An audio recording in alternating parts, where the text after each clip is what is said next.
Prezadas irmãs e irmãos, o tema para reflexão nesta segunda-feira é o processo reencarnatório. A humanidade teve três revelações: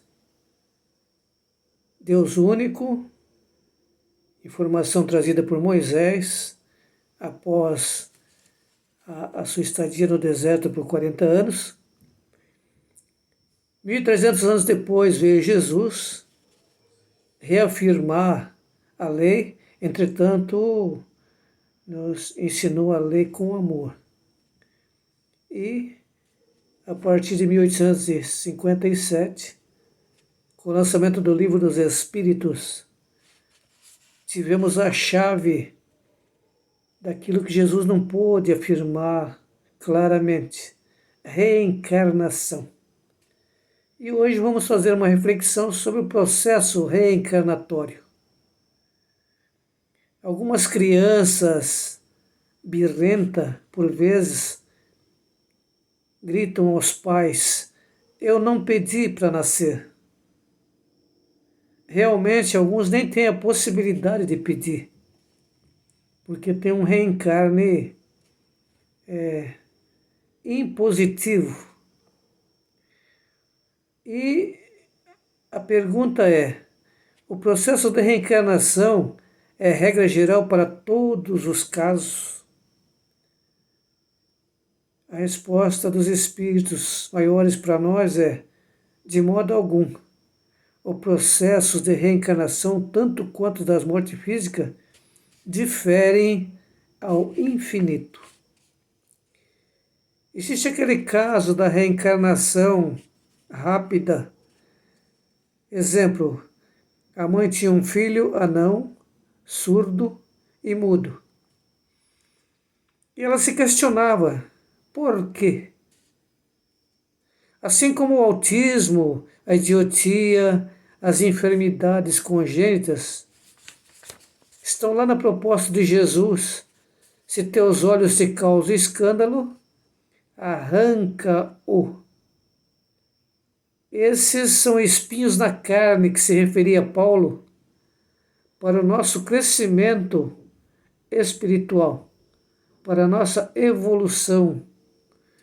No caso da mãe que tinha o filho anão, surdo e mudo, e se questionava, e ela se dirigiu ao Chico Xavier, colocando essa pergunta a ele, e Chico respondeu-lhe então que aquela criança havia sido na terra um senhor feudal que julgava ter o direito de vida e morte sobre seus funcionários. E quando as coisas não saíam a contento, ele mandava desencarnar a pessoa. Esses espíritos foram se juntando do outro lado da vida, e quando chega a vez dele de passar para lá, começa um processo de perseguição.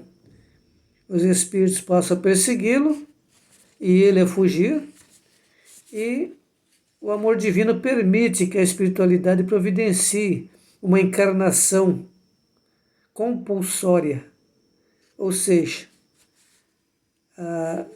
sem que ele tenha direito de escolha. Então nasce uma criatura que, para os olhos materiais, não há serventia, mas tem serventia sim.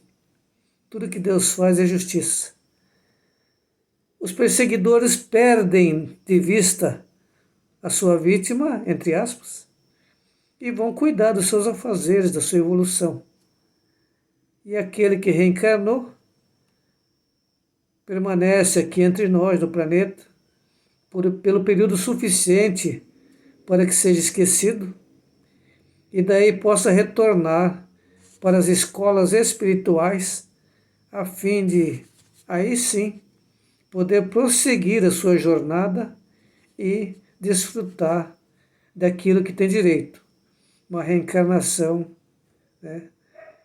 programada direitinho. E aquele período que ele passou aqui serve para a reflexão do espírito. Então, esses espinhos na carne, que são as enfermidades que não têm explicação.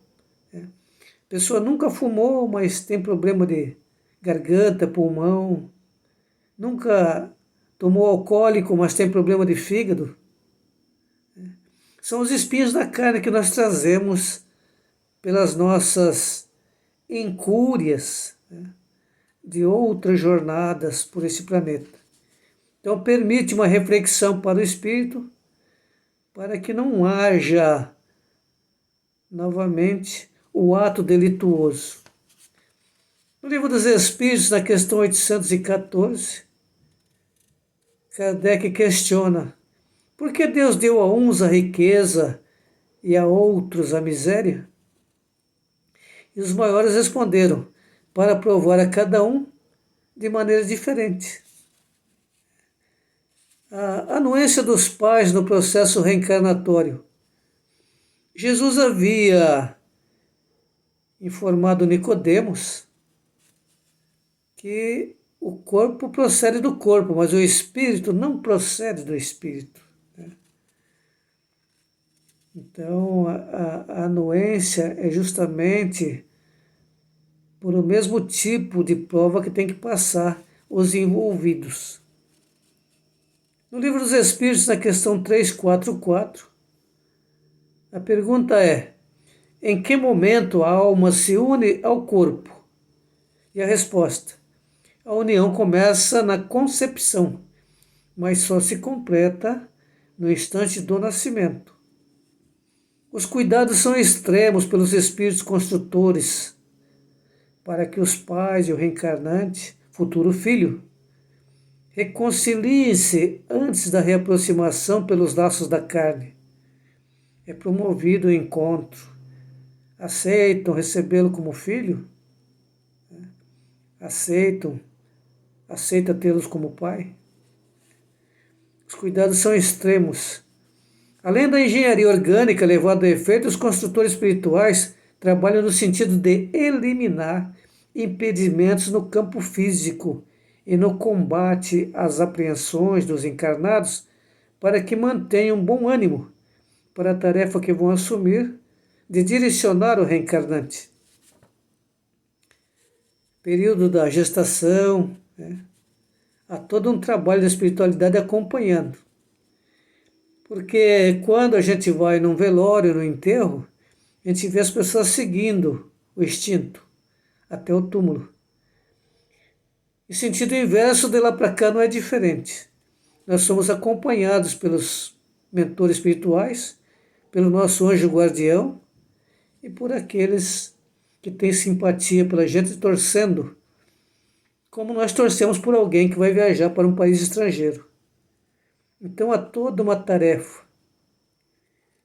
Em razão disso, o aborto muito raramente se verifica obedecendo às causas da esfera espiritual. E quando ocorre, está vinculado à ficha individual dos futuros pais, ou um recuo momentâneo do interessado, daquele que vai reencarnar. Mas, via de regra, o aborto é consequência de atos dos encarnados.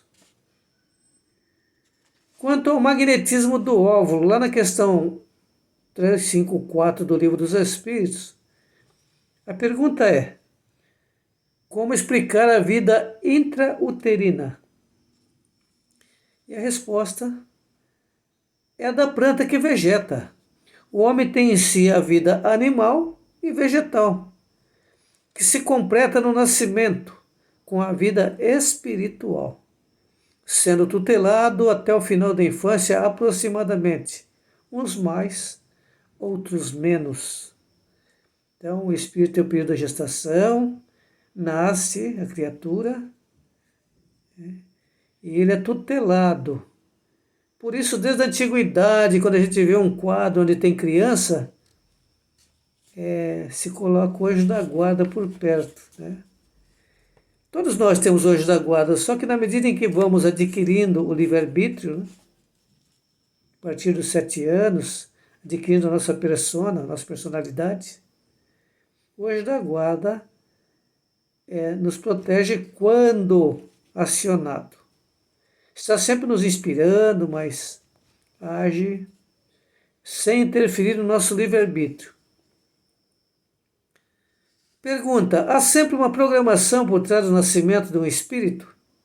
E a resposta: sendo perfeita a lei de Deus e sendo a lei da reencarnação uma delas, né?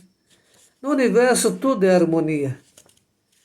As coisas ficam um pouco desorganizadas quando o homem, pela sua intelectualidade, pela sua inteligência, começa a intervir, né? Por que uma pessoa deseja muito ter filhos e não consegue levar adiante uma gravidez? É uma questão de ajuste com a consciência cósmica, né? Ter filho é uma opção, mas é uma opção que requer responsabilidade, que por vezes a consciência no íntimo, né? Ainda mais nos tempos modernos que as pessoas se apaixonam pelas coisas, mas logo enjoam, né? Nos casos de anomalia cerebral, qual o aproveitamento para o espírito? Há sempre um aprendizado para o espírito, que não está alheio ao que ocorre. Então ninguém pode falar que foi uma reencarnação perdida. Isso não existe. Como dissemos, o universo é toda harmonia. Então, aquele período de anomalia cerebral foi um período de aprendizado. Se o espírito tiver consciência, né? Porque se não tiver, vai aprender pela dor. Nós espíritas, até um chavão, aprendemos pelo amor ou pela dor. Durante o período da gestação, é possível que a mulher seja obsidiada? Há quem diga que a gestação, a gravidez protege a mulher. E a resposta é sim. A mulher pode ser obsidiada antes, durante e depois da gestação.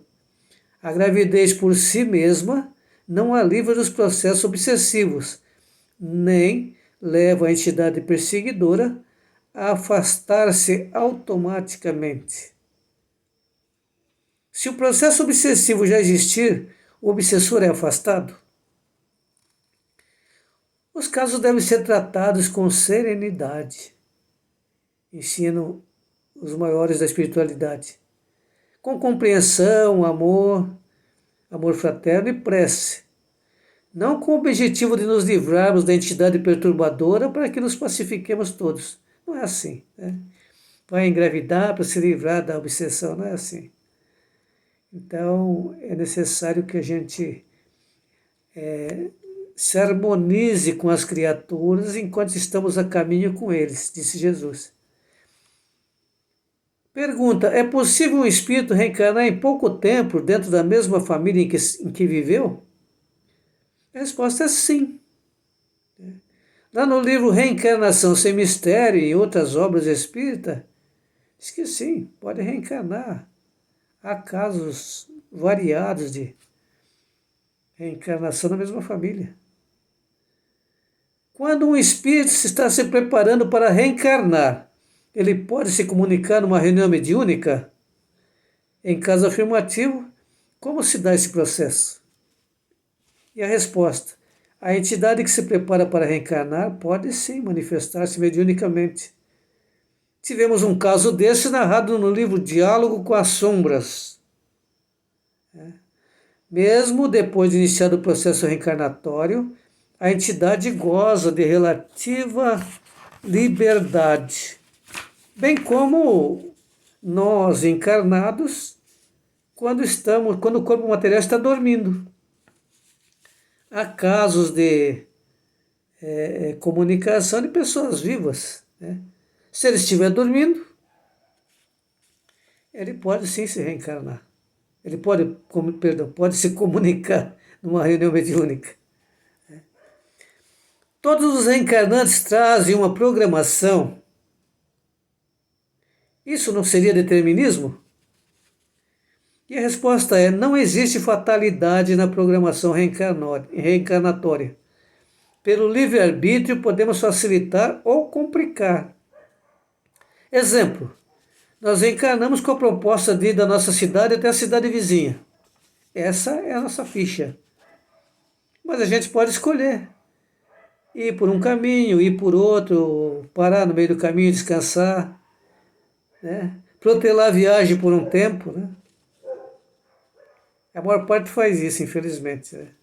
Fica protelando. Na questão 330 do Livro dos Espíritos, Kardec indaga: os espíritos conhecem a época que devem reencarnar? E a resposta é: eles a pressentem. Como o cego sente o fogo que se aproxima, mas não sabem a data. É uma questão de merecimento, de possibilidade, né? Como alguém que está na fila do transplante entre nós aqui, né? Pressente que poderá fazer o transplante, mas quando surgir a oportunidade. E os mentores espirituais cuidam disso e são designados no tempo certo para a nossa reencarnação. Na questão 166 do Livro dos Espíritos, a alma que não alcançou a perfeição na vida corpórea, como acaba de se depurar? E a resposta é: suportando a prova de uma nova existência. Após a reencarnação até os 7 anos, o plano espiritual coloca um colaborador para acompanhar. Se ela não acabou de se depurar, naturalmente terá essa oportunidade, né? Agora, existe o caso daqueles que têm sobrecarga, né? Porque cercearam a própria vida, ou consciente ou inconscientemente, porque existe a forma de cercear voluntariamente, e existe aqueles que comem demais, bebem demais, né? E tem os vícios que prejudicam a existência.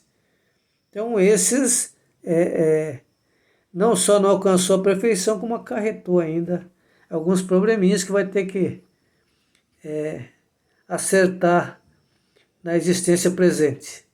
Então, o processo reencarnatório é lei divina, faz parte da justiça divina, né? Porque nos permite ressarcir as nossas dívidas, sermos provados para novas oportunidades, ou existe o caso daqueles que são missionários, né, que são muito raros no nosso planeta, mas tem, né? Graças a Deus que tem no nosso planeta os missionários. São aqueles que nos servem de exemplo. A nós outros fica a dica de Jesus: é necessário que haja escândalo, mas ai daquele por quem o escândalo vem, porque terá que sofrer as consequências, nesta ou em uma nova reencarnação. Que Jesus nos abençoe, permita que estejamos juntos em outras oportunidades.